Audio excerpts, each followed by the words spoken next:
Hey, you guys, guess what I just found out? You know how maybe everybody else has known this, but I don't even know why I was looking this up, but um, you know how the Jews do it wrong by looking for a sliver of the moon. Um, and it's a 2-day process because they can't see it. But yet all along, it's plain as day in the Bible that they're supposed to be looking for a new moon. Now, I don't know if I said this in my last video or another one, but in the King James, it doesn't say both. It says only new moon. And I'm about to tell you why. It's the same thing as a sliver because it's not seen. I've never in my life heard of such a thing. But what it was is I Googled, I said, when is the new moon in November?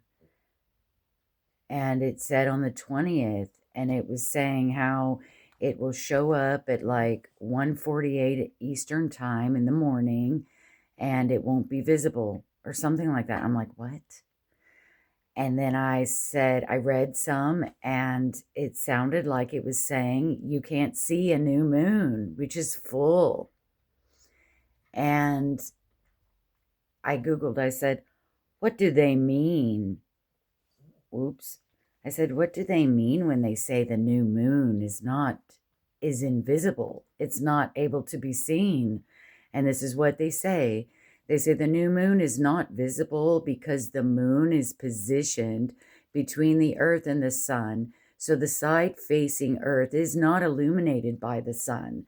The half of the moon that is lit up is the side facing away from us, while the side facing earth is in shadow, blending into the blackness of the night sky. It is also up in the sky during the day. When it's dim, reflected light is overwhelmed by the glare of the sun. So basically, let's see if it shows it'll give you a little image here. And I'm sure all you guys that are sciencey, planetary-ish, you already knew this kind of thing, but I never knew this about the new moon. And that is probably exactly why when they used to, probably eons ago, they probably did used to do it the correct way, it took a 2-day process to sight the new moon, because it's totally invisible.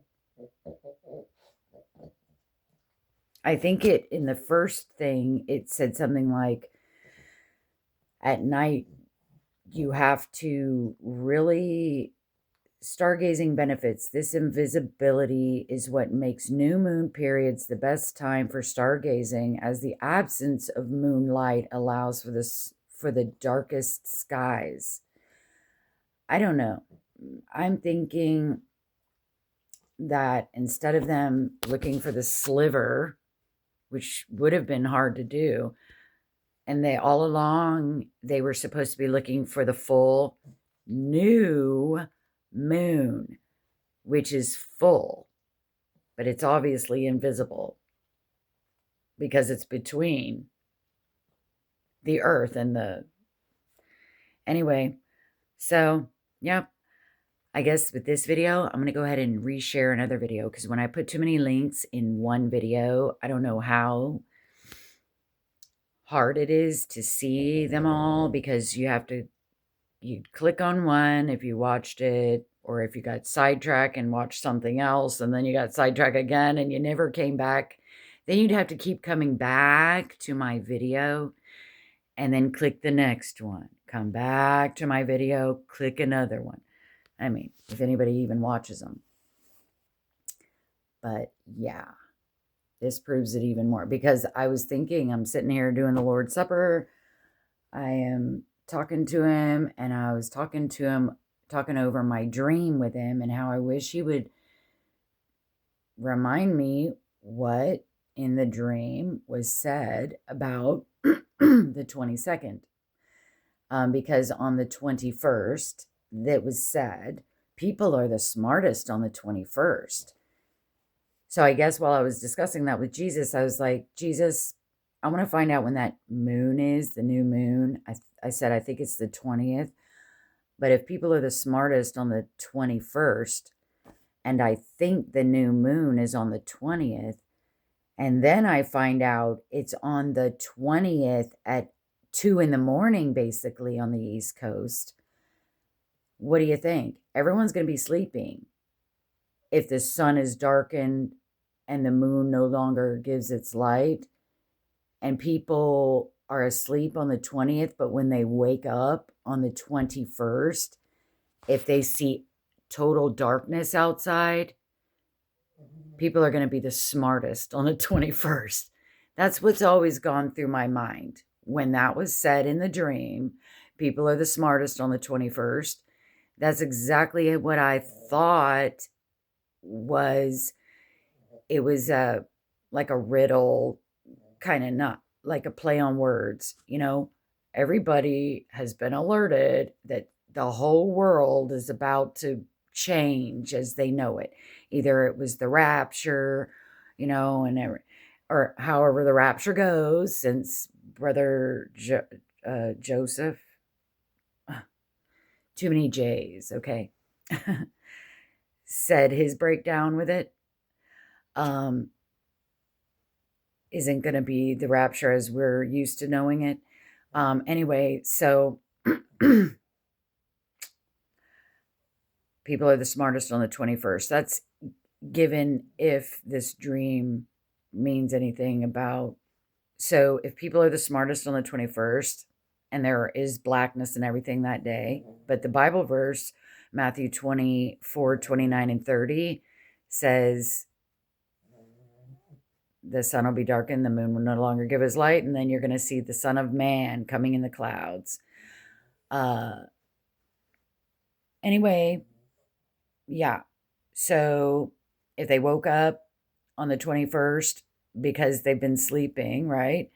And then it's black outside, everyone's going to be the smartest. Even on the other side of the world, when it's supposedly nighttime, which would be ahead of us, it doesn't matter. So even if they're ahead of us, then their nighttime, we'd be daytime on the 21st. They'd be nighttime, so maybe they'd be sleeping and they don't know yet. So when they get up on the 22nd and it's dark outside, yeah. Anyway, I'm going to share a video. It is a guy, Dr. Lutzer. I have heard of him. I don't think I've ever listened to him, but I have heard of him. Meaning some people you hear of and you know of, you maybe never listened to them or seen them, but they're bad preachers. And some you've heard of, never seen, never heard. But so when I found out it was him in the comments, because I was listening to him and I'm like, wow, this guy is, and his title is something like, this sermon's going to change your life. And I'm like, whatever, that's clickbait. So I clicked on it instead anyway. And I just went and to the center of the video to just get it over and say, okay, I want to just see if something good is in here. If it's not good in 30 seconds. And oh my gosh, I had just been praying to God about something, and something similar to, okay, so he mentioned it in the middle of the video. And I'm like, God, wow, Jesus. Then I decided, let me rewind this some. And he was talking about the Bema seat.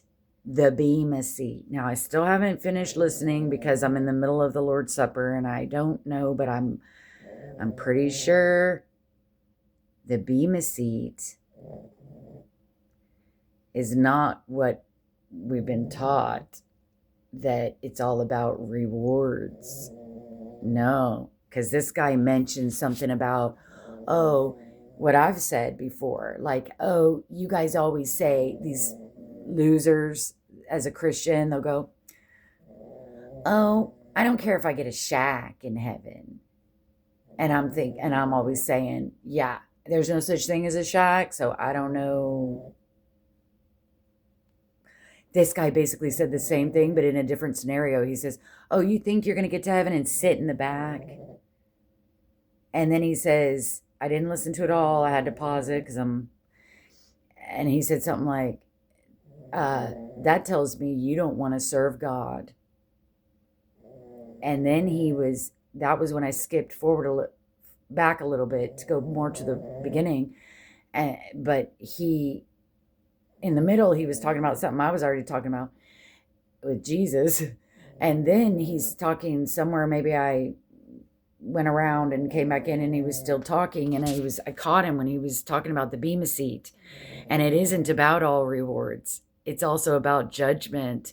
He said, what was unfair here on earth, it will be made right.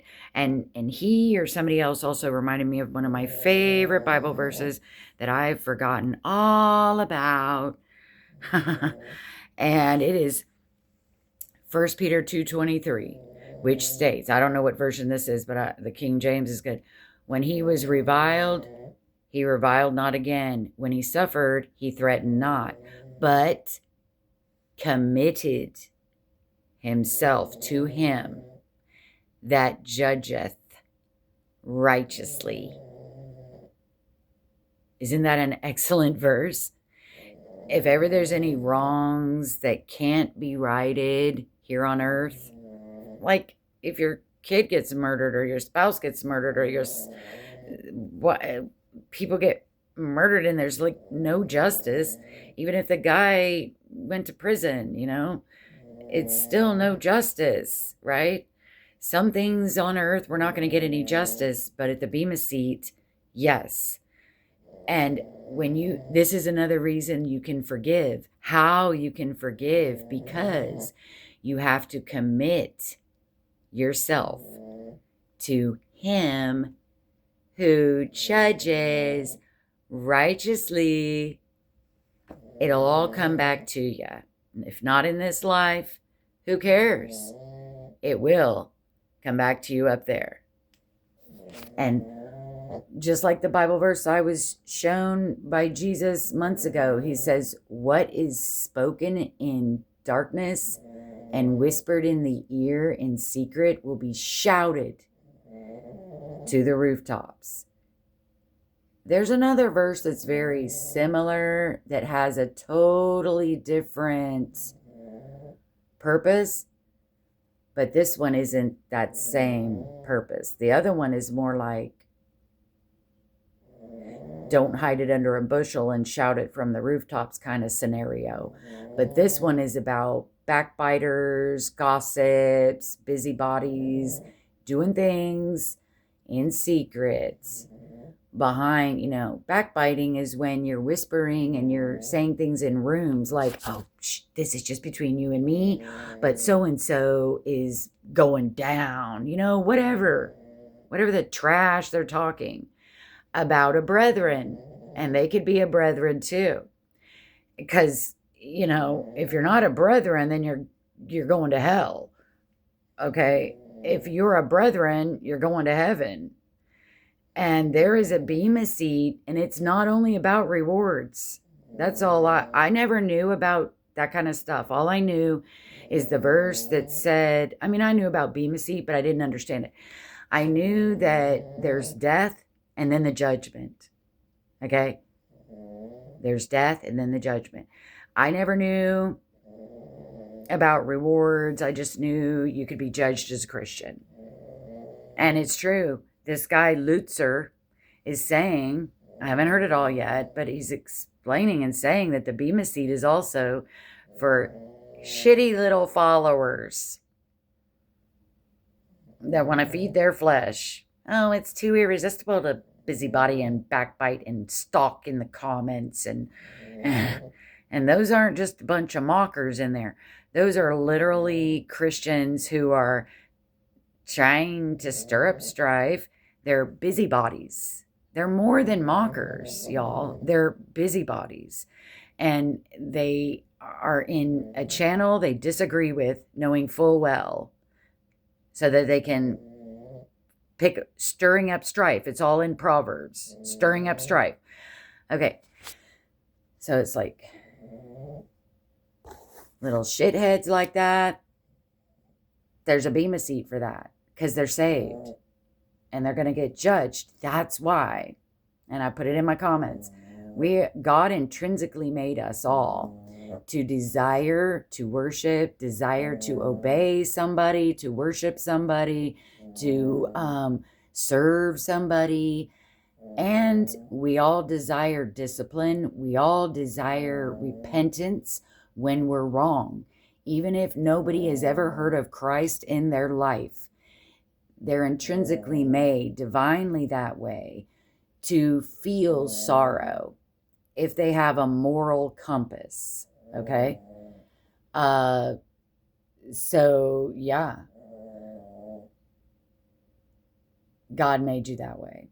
So, and I like this guy Lutzer so far because he's obviously talking about bad servants.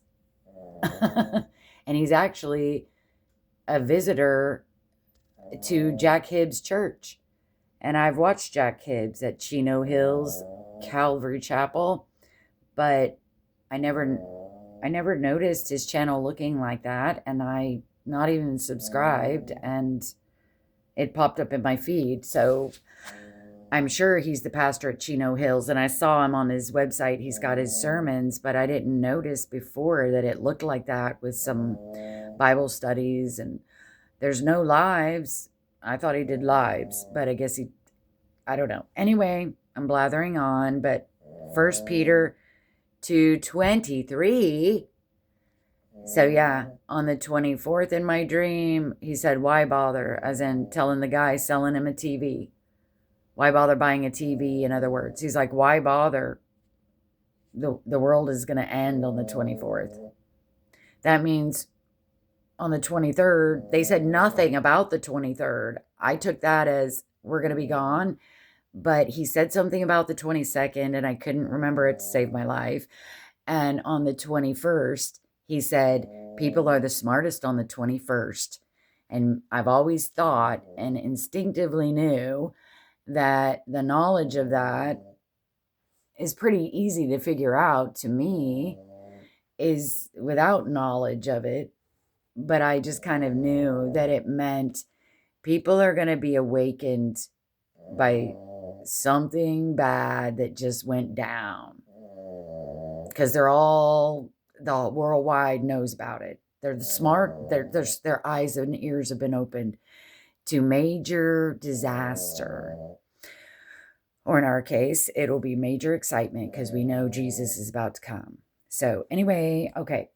I hope that was all. And God bless you guys. I'll share that video. And I just wanted to share with you about the new moon.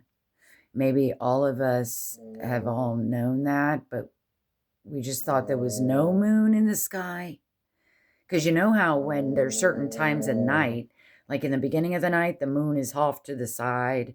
And then as it gets later in the night, it kind of goes up more and up and up.